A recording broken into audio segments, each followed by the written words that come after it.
J'ai entendu tantôt certains dire qu'il n'y a pas de cellules, qu'il n'y a pas de cellules au Sénégal. Il y en a des cellules. Il y a des cellules dormantes qui sont là et qui existent depuis très longtemps. Et qui, heureusement, fort heureusement, sont bien surveillées. D'où la nécessité de combiner les deux. C'est vrai qu'il faut utiliser, il faut beaucoup insister sur l'utilisation de l'Internet pour surveiller, mais aussi il faut les hommes. Parce qu'il faut la machine, il faut un homme pour commander les machines. Je peux donner quelques exemples parce que j'ai eu la chance d'avoir été d'un côté et de l'autre.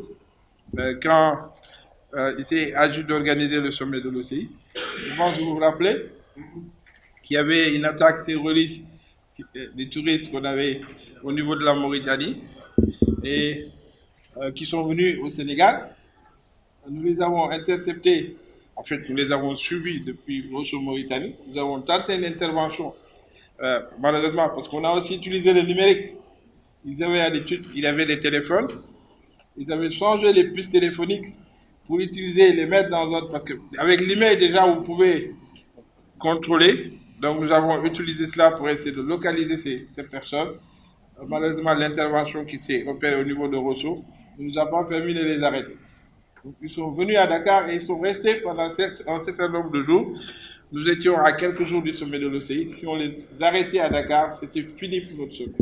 Donc, on a fait de telle sorte que de les surveiller dans le mouvement. Ils sont finalement allés à Kaolack, après à Ziguinchor et après à Bissau. Et c'est là qu'on les a arrêtés. Je pense qu'il faut combiner les deux, l'utilisation de l'Internet, mais aussi la formation des hommes et surtout le jugement dans les politiques publiques. Maintenant, vous parlez de politique. Est-ce qu'il y a vraiment des politiques de prévention? Est-ce que ces politiques peuvent être nationales, compte tenu de la complexité du sujet? Moi, quand j'étais ministre des Forces armées, j'étais chargé, parce qu'on avait déjà le passage de beaucoup de terroristes, en fait des cellules terroristes, au niveau de la zone de Trijonction. Il y a une zone où c'est les trois frontières de trois pays, du Sénégal, le Mali et la Mauritanie, qui passent. Et c'est une zone de passage de terroristes qui utilisaient déjà le téléphone satellitaire. Nous avions des moyens rudimentaires pour essayer de capter ce qu'ils disaient.